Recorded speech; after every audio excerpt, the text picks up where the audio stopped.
আসসালামু আলাইকুম, welcome to my channel মুক্তিস লাইফস্টাইল থেকে আমি মুক্তি। আশা করি দেশে এবং দেশের বাহিরে যে যেখান থেকে আমার আজকের ভিডিওটি দেখতেছেন সবাই আল্লাহর রহমতে বেশ ভালোই আছে। আমিও আমার পরিবারের সবাইকে নিয়ে আল্লাহর রহমতে আপনাদের দোয়ায় বেশ ভালোই আছি। তো আজকেও আরেকটি নতুন ভিডিও নিয়ে আপনাদের সাথে শেয়ার করতে চলে আসছি। যেহেতু সকালবেলা গ্রামের বাড়িতে হচ্ছে বাহিরের কাজকর্মগুলো আগে সেরে তারপরে হচ্ছে সকালে রান্নাবান্না করতে যায়, তো আমিও সকালবেলা সমস্ত বাহিরের কাজ সেরে তারপর হচ্ছে সকালে সরাসরি নাস্তা রেডি করতে চলে যাব। আমার যে আপা কাপড় ধোয় সে হচ্ছে সকালেই এসে কাপড় ধুয়ে যায়, এই কারণে সকালে শুরুতে আগে কাপড়টা ভিজিয়ে রেখেছি উঠান ঝাড়ু দিয়ে, তারপরে হচ্ছে সকালে নাস্তা রেডি করতে চলে আসলাম। গ্রামের এদিকে হচ্ছে বেশিরভাগ মানুষই হচ্ছে ভাত রান্না করে সকালের দিকে, কিন্তু আমাদের তো রুটি খাওয়ার অভ্যাস, এই কারণে আমি সকালবেলা রুটিটাই বানাবো। রুটি অলরেডি বানানো হয়ে গেছে, এখন রুটিগুলো ছেঁকে তারপর হচ্ছে নাস্তা রেডি করে নাস্তা করে নিব সবাই একসঙ্গে।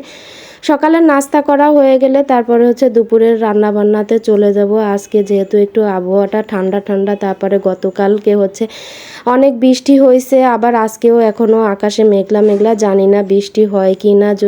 তো বৃষ্টি হলে যেহেতু সবাই একটু খিচুড়ি রান্না করে, বৃষ্টির সঙ্গে তো খিচুড়ির আন্তরিকতাটা আছে, এই কারণে চিন্তা করছি আজকে দুপুরে হচ্ছে খিচুড়ি রান্না করব।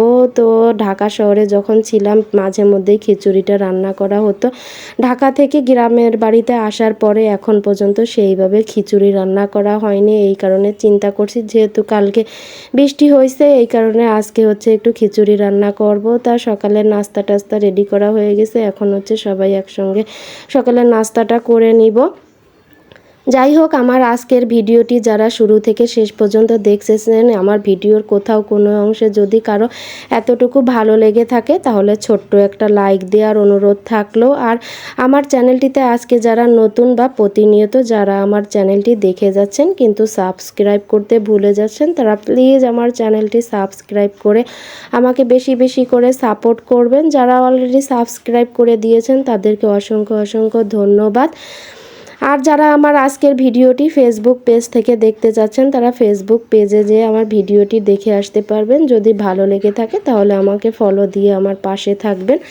তো খিচুড়ি রান্না করব যেহেতু চিন্তা করছি, এই কারণে খিচুড়ির সঙ্গে একটু মাংস রান্না করব। আসলে বৃষ্টির দিনে খিচুড়ির সঙ্গে হচ্ছে ইলিশ মাছটাই বেশি ভালো লাগে, কিন্তু ইলিশ মাছ আজকে আর রান্না করি নাই। ফ্রিজে ইলিশ মাছ আছে, কিন্তু তারপরেও আমার মেয়েরা আবার খিচুড়ির সঙ্গে মাংসটাই বেশি পছন্দ করে, এই কারণে হচ্ছে খিচুড়ির সঙ্গে মাংসটা রান্না করতেছি। তো যাই হোক, আমার গত ভিডিওতে আমার চাচার সম্পর্কে আপনাদের সাথে কিছুটা বিষয় শেয়ার করছিলাম যে আমার চাচা মারা গেছে। তো আসলে চাচার কথা এখনও খুব মনে পড়ে। চাচা মারা গেছে প্রায় এক সপ্তাহ হয়ে গেছে, তারপরেও চাচার কথা কেন জানি ভুলতে পারতেছি না। সবারই মন মানসিকতা অনেকটাই খারাপ, তারপরেও কাজকর্ম তো আর কারোর জন্য থেমে থাকে না, জীবন তো জীবনের মতোই চলে। তো যাই হোক, সবার জন্য দোয়া করবেন, যে যেখানে আছে সবাই যেন সুস্থ শরীরে স্বাভাবিক শরীরে থাকতে পারে, সবাইকে যেন আল্লাহ নেক হায়াত দান করে। যাই হোক, অলরেডি আমার মাংসটা রান্না করা হয়ে গেছে, এখন হচ্ছে আমি খিচুড়িটা রান্না করব। আজকে আর বাহিরের চুলায় যাইনি, কেননা চুলাটা অলরেডি ভেঙে নতুন করে বানানো হচ্ছে। আমার বাহিরে যে চুলাটা আছে ওইটা হচ্ছে ঝিকের চুলা, তা চিন্তা করছি হচ্ছে চুলা দুইটা হচ্ছে পাইপের চুলা বানিয়ে ফেলবো, যেহেতু ঘরের সঙ্গে কালি পড়বে, এই কারণে হচ্ছে পাইপের চুলা বানাবো। তো চুলাটা একদিন আপনাদের সাথে শেয়ার করব। আসলে চুলাটা তো একদিনে বানানো সম্ভব হবে না, চুলাটা বানাতে প্রায় 1 মাস লেগে যাবে। তারপরেও আমি ফাইনাল আপডেট আপনাদের সাথে দেখাবো আমার বাহিরে রান্নাঘর কিভাবে কি গোছগাছ করলাম, গ্রামের বাড়িতে এসে কিভাবে সব কিছু মানিয়ে নিয়ে চলতেছি, সব কিছুই তো আপনাদের সাথে কম বেশি শেয়ার করতেছি। যাই হোক, সবাই আমাকে আমার পাশে থেকে আমাকে বেশি বেশি করে সবসময়ের জন্য সাপোর্ট করবেন। আর ভিডিওটি অলরেডি এখানেই শেষ করতেছি, আর ইনশাল্লাহ আরেকটি ভিডিও নিয়ে আপনাদের সাথে শেয়ার করতে চলে আসবো। সে পর্যন্ত আপনারা সবাই ভালো থাকবেন, আমাদের সবার জন্য দোয়া করবেন। আল্লাহ হাফেজ, আসসালামু আলাইকুম।